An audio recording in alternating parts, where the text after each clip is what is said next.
As crazy as it sounds, as crazy as it's going to sound, as crazy as I'm going to sound personally, talking through this whole segment, have you looked at October 9th, week 6 in college football? Obviously you have. If you're a college football fan, you would have highlighted that week, no doubt about it, before the season even started. I mean, we have like Alabama, Texas A&M that week. I think we have Texas, Oklahoma. There's so many good games. I think Penn State, Iowa is also that week. I could be wrong about that. But like college football, week 6, October 9th is the blockbuster week. There is a game I didn't mention there. And there is a game that I believe after this weekend, I'm not saying that's going to happen. That's what you have to take into perspective before I start talking about this, because you obviously clicked on this video for a reason, because you saw what it's going to be about. I'm not saying that this is going to happen. I'm not predicting anything about the games that are going to happen this weekend, but I am just saying, if in a perfect world, these two scenarios do play out, we will see a 1 versus a 2 in week 6, October 9th in college football in the SEC. And it'll be two teams that before the beginning of the season, you would have said, I am absolutely insane if I told you in week 6, we're going to have a 1 versus 2 matchup. What first goes to your head? Oh, Alabama, Texas A&M are going to be playing each other. So it's just easy answer. What if I told you that those two teams were the Arkansas Razorbacks traveling to Ole Miss? Take with that what you will. Obviously, Arkansas plays a massive game this weekend. Arkansas goes all the way out to play Georgia in Athens. Not an easy game at all for them. But what we've seen from Arkansas in all the not easy games that they've already had to play is that they're able to step up to the plate, is that defense, their defense has really, really impressed me so far this season. And offensively, they're able to produce. KJ Jefferson, I talked about it after the Texas game. He looks like an SEC quarterback. And that's all Arkansas really needed this year, is because they had the pieces around him for him to be successful at Arkansas. He just had to be an SEC quarterback. He just has to be smart, and he just has to do his job. And look what happens when he does that. Arkansas finds himself in a top 10 spot. They're number 8. The Arkansas Razorbacks. I am not kidding you. The Arkansas Razorbacks team that lost 3 games a couple seasons ago is now the 8th best team in the country. Absolutely insane. Now they go to Georgia. Georgia, amazing defense. They got great offense. It's going to be tough for Arkansas to score. It's going to be tough for Arkansas to stop Georgia's offense. But I'm saying, if Arkansas pulls off another upset, which they've already done twice this season, and they beat the Georgia Bulldogs, Arkansas will find themselves as a top 2 team. Okay, where does Ole Miss come into this? How is Ole Miss going to be a number 1 team?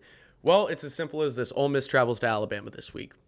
If we want to talk about teams that played Alabama the most competitive the last season, even I'd say over Florida. Of course, Florida had a late comeback and it was a great game there. But if you want to talk about withstanding the whole game and really going back and forth the whole game, Ole Miss was that team last year to put up a battle against Alabama. Now, that game was at home for Ole Miss, but if you've seen the progressions that Ole Miss has made, not only offensively, they just picked up where they left off. I mean, they did exactly what they did last season. Matt Corral's only got better since then. He's tightened up his mistakes and everything like that.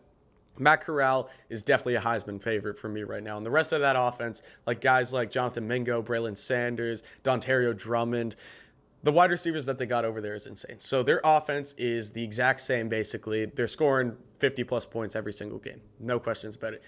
But this Ole Miss defense is starting to get better. They're starting to find a rhythm, and that is where the difference maker could be in this game, because if Ole Miss was able to stop Bama 1 or 2 more times in that game last season, do we see Ole Miss knocking off Alabama in that game?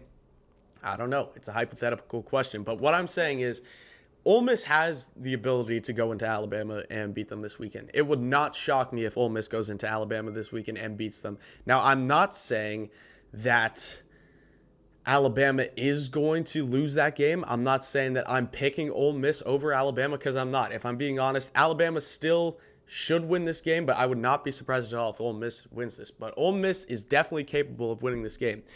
If Ole Miss goes in and knocks off number 1 Bama, you look at this undefeated Ole Miss team who has finally their big top-tier win, taking down the big dog, the number 1 team. What questions do you really have left about Ole Miss? There's nothing. If you're able to go into Alabama and beat Alabama, you deserve to be the number one country if you are undefeated and has had a good of a season as Ole Miss has had so far. So that's where it comes in. Ole Miss gets Arkansas at home week 6, October 9th. Could you just imagine how crazy that sounds? Because I even sound crazy just talking about it. But I love the feeling at the same time, because you take a look back a couple months ago when this whole Texas-Oklahoma thing was coming out, and you're like, college football is deteriorating. College football is on the downward slope. We are going into a world now where the big brands of college football are rising up and the lower brands are falling. The college football playoff for the next couple years is going to be Alabama, Clemson, Ohio State, Oklahoma. Clemson, 25th team now. They're 2-2, and they're not making the college football playoff. It's as simple as that. Ohio State, they're not going to be the favorite in the Big Ten anymore. There's so many other teams that look like they have a better shot at the CFP than Ohio State this year. Oklahoma, for goodness sake, hasn't looked confident in one game yet this season. And Alabama is still Alabama, but that's not what I'm trying to say. We thought that the big brands were taking over college football, and it just feels like it would be a sign from God that college football is going to be okay, because we've seen all the craziness happen this season so far, that when we thought that all these big brands and money and all this stuff was getting in the way of what we loved about college football and everything like that, it all just kind of fell back and was like, this is why we love college football, because you never know what's going to happen. You never know who's going to rise up. You never know who's going to drop down. Maybe we haven't hit that point yet where the big brands are always going to stay the big brands. Maybe we have finally got some movement in college football. And I think for this season especially, it would be really fitting the theme if we somehow got to watch Ole Miss and Arkansas be the 1-2 team in the nation. Again, not saying it's going to happen. Georgia and Alabama are favored in those games for a reason, but I'm saying do not be shocked if one of those teams pulled the upset. I'm not saying both of them do, but wouldn't it just be something for college football if we could get that game? Wouldn't it be something for showing the future of college football, in that a team like Arkansas, who was the 3-win team a couple seasons ago, Sam Pittman comes in, wins 3 games his first season, and then comes in next year and has his team already a top 2 team in the nation. And the same thing for Ole Miss. Like, Lane Kiffin's only been at Ole Miss for 1 season. Wouldn't it be something if he's able to get his team to the top tier team in the country in 2 years? It would just be really, really, really awesome for the sport. And I think a really, really awesome thing. Obviously, not for fans of Alabama and Georgia for them to lose this weekend, but for the outlook of college football in general, it would look really, really cool if Ole Miss and Arkansas were at the top of college football.